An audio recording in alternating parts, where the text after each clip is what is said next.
Hey guys, Kev here, and I want to do my full review on the Cheburkov knives small Strizh. So this here is the small Strizh in plain titanium and M390 steel. This was loaned to me by Backpack B. So I want to give a big shout out to Brent over at Backpack B. He is an awesome dude, has an awesome channel with awesome content. So I really highly recommend you guys go check him out if you have time. He makes some high production reviews. The opposite of what I do. I sit down, flip a camera on, talk my piece, talk my mind. He has a lot more to it than that, and definitely worth a watch, right? So this knife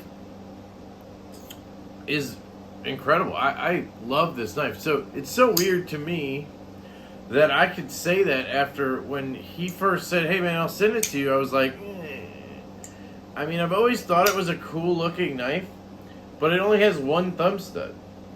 So like for a righty, you have a thumb flick, and that's it. I mean, it does technically have jimping here, and you can front flip it very easily. So I take that back. You can deploy it with the front flipper, which I always forget about, and then I occasionally will do it, right? But what I realized was, as a lefty, I get to do the reverse flick all the time. I'd rather have just the reverse flick stud than just the thumb stud, right? Now, obviously, having both would be ideal, but anyway, when he sent it, I was like, it's probably going to end up not being one I really like because of that. You know, I'm kind of limited here. But, guys, I really, really like this knife to the point where if I come across one in a trade or a deal or whatever, I'm probably going to pick it up.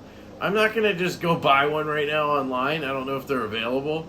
It's not like that crazy like the Roosevelt where I was like, fuck, light bulb, got to get one. Do anything you can to get one right now. But it's like right under that, man. It's like I really, really like this knife. I totally would want one in the collection at some point, and that means I probably will get one in the collection at some point. So that's kind of like an overview. Let's talk about the knife. So aesthetically, I think this is a sexy looking knife. It's very thin is what I like about it this way, right? It's not a tall knife. It's short. It's not thin in this dimension. I mean, it is, but it's not like ultra bug out thin. It's still pretty thin though. But when I say thin, I mean this way, right? I really like that. I like the design, just a simple drop point, and a pretty neutral handle with a little bit of swell in it. Nothing crazy there, but it's just a good looking knife. Has that thumb stud. In terms of markings, you know, you have the Cheburkov logo on one side, or Maker's Mark, and M390. So right there, Cheburkov Maker's Mark, and then you have M390 on this side, and that's it. That's what you get. It is a titanium liner lock. At least I'm pretty sure that's titanium. And then the scales are titanium as well, so it's a really nice look to it. Very elegant because you don't have a frame lock sticking out on any side. And I really dig that as a lefty. No lock bar pressure issues at all while I'm going to do that reverse flick. I can put my thumb anywhere. Dude, the titanium liner lock, when done like this, when done well, is the best freaking lock type there is, in my opinion.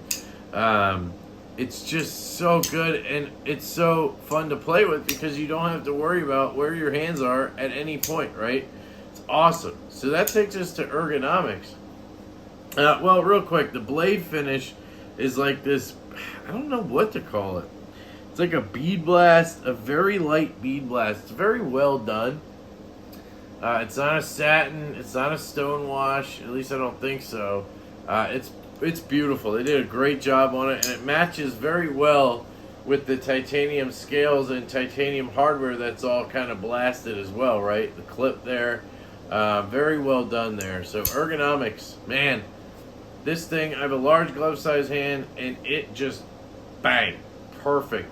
They do have a large version of this, the large Strizh. I don't think I'd want that one because this fits my hand almost perfectly. I got a little bit of knife sticking out. My thumb lands right here. Yeah, it's beyond the jimping, but that's fine. It's very comfortable. It cuts very well. This M390 is ground extremely well. It's a full flat grind. I mean, it's excellent in the ergonomics category. I'm not feeling the clip really left-handed. Like, I know it's there, but it's not hurting. Hold it right-handed. It's a very flat clip. It just feels really good in hand. This knife is excellent in terms of ergonomics. Carry. So you have a 3D milled clip. It's not deep carry, so you have, this much sticking out, which is, coming out of my back left pocket. That's how I carry right-handed knives. Had no problem with that. Retention on this clip, fantastic. Goes in pocket, out of pocket, no problem. I really enjoyed carrying this. It's very slim in all directions. There's nothing that's going to catch and cause problems. It's just a very clean, very lightweight. It's great. It's very, very good in terms of carry. You're talking about 2 slabs of titanium, M390, and then some more titanium in the liner lock. Weight-wise, again, it's not bug out light, but it's very, very well done. There's no milling, but it doesn't need it. It really doesn't. It has an appropriate amount of weight for the size and the shape of the knife, if that makes sense. When I pick it up, I don't go, oh, that's heavy. I also don't go, oh, that's super ultra lightweight. But it's fine. It's great. Cutting, again, full flat grind. This blade performed very, very well. I didn't go crazy. Again, not my knife. Cut some paper, cut a little bit of cardboard to test it out, and that was about it. But it did all that exceptionally well. Has a very nice drop point tip there. I cut a couple of shipping labels out. You can get into a pinch grip like this very easily. Yeah, this drop point, I don't know. I don't think it's different than any others, but you do have to kind of angle it down a little bit to get to that tip. But no issue there. Works great. Cutting's fantastic. Sounds.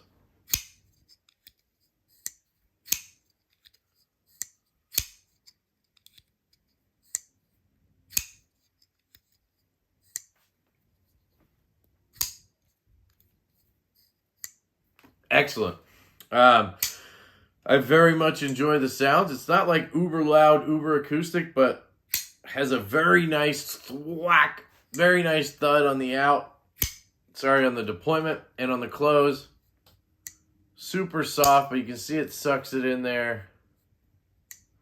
Very satisfying. I think this knife does a great job in the acoustics category. I'd give it a 7 out of 10.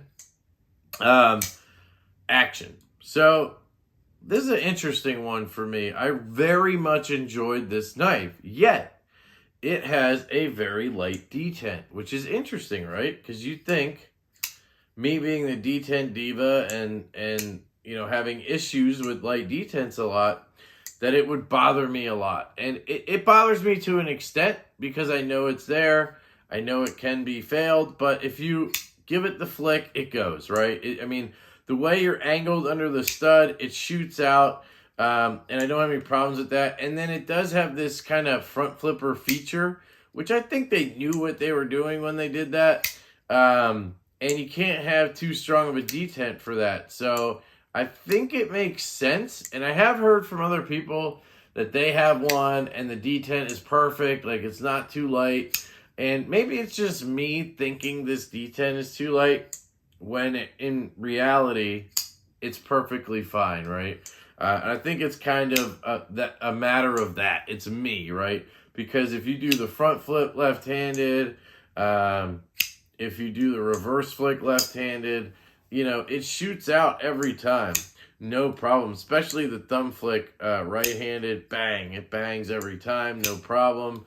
So I think it was more me than the knife. I do still wish it was stiffer because, I want, when I flick a knife, for it to go, pow, right? I want it to go, pow.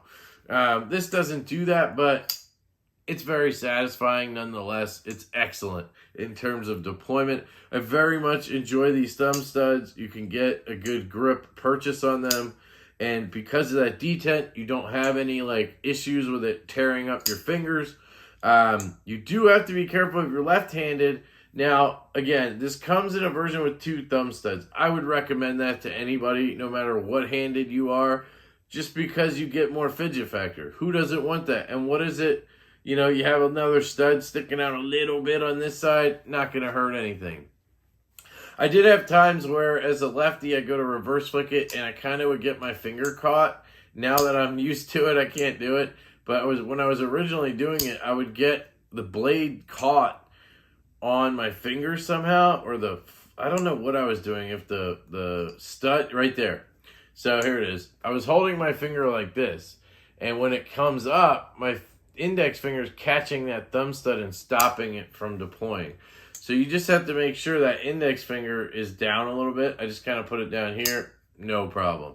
So that was just something I had to get used to. Once I did, fantastic. Right-handed thumb flick, again, excellent. Now, closing action. Drops to your nail, and my goodness, is it smooth. It's not drop shut, but it's for goddamn sure close. I mean, any kind of shake, and she's going down. And it bounces off your nail. It's just super satisfying. This liner lock is fantastic. I mean, look at that inset liner lock right there. You get very good purchase, good access right here. Just drop in, bang. Left-handed, again, just slide slide your thumb over, and there it goes. It is excellent. Excellent action. Excellent lock bar access. Excellent lock bar in general. The bearings in here, if you saw my disassembly, they're steel. But that's what worked best with this knife. I tried replacing them. I was going to give Brent a set of whatever fit in here and worked. But honestly, his stock bearings worked the best, so I kept them in here. I did add an O-ring. So I put in one of those O-rings I got from OCDforedc.com. And the ones I have are earlier versions. I think they updated it to have multiple sizes now. The ones I got are all one size, so they don't fit every knife. But they seem to fit these Russian-made knives very well because they use thick pivots. So there's an O-ring in here, which is acting essentially as like Loctite. So there's no movement. There's the tiniest bit of play there. But Brent can adjust it to his heart's content, and it should stay right where it is. It makes it to where it's not going to walk. It has centering that is dead on nuts. So the O-rings seem to be a good application in this case. So yeah, I'm very happy with the action. I'm very happy with this knife in general, if you can't tell. This is the Cheburkov small Strizh, guys, and I totally recommend this knife to anybody. Because of the liner lock. I don't know if there's other versions with frame locks or whatever. I'm talking about this one. I would get a double studded one, and you'd be good to go if you're left-handed or right-handed. As long as you don't care about the carry being right-handed, just carry it in your back left pocket or carry it in your front right pocket. I don't recommend doing anything else because you may cut yourself or stab yourself like me. Reference burger incident of 2021. One last thing, the front flipper. So I think it's pretty intuitive. It's not jimped above the pivot. It's slightly above the pivot right here, but it seems to be that the jimping is just so well done in place that the way your thumb catches it just works. It just catches and it bangs out. I don't know how else to explain it, but I could see some people struggling with deploying it that way, especially left-handed. You don't have a clip, but I can do it. So I'm sure most people can, but, you know, don't get frustrated if you can't. I rarely did it. I was always doing this. So that's it, guys. Big thank you to Backpack B. Go check them out again, please. And I will get this knife back to you, brother. I've had it for a couple of weeks now. I thoroughly enjoyed having this in my possession. And that, to be honest, does not happen often. I get a lot of loaners, and a lot of times the loaners, as much as I appreciate them, they're kind of like, I get them and I throw them in the case and I carry them occasionally so I can do the reviews, take them apart. I do what I have to do, but I don't necessarily enjoy it as much as I should, I think. And I think part of that's me, because I don't own the knife. I feel like I need to be careful. I also feel like maybe less interested in it because it's not my knife. I don't know. Mental stuff. But I very much enjoyed this knife and having it. So whatever that means to anybody. I don't know the prices on these. I would venture to guess around the $350 to $450 mark, considering they're Russian made and the materials. So I apologize for not having more information on pricing, but I can almost assuredly say it's between $350 and $450. So I love you guys so much. I hope you have an absolutely fantastic day, and I will catch you later.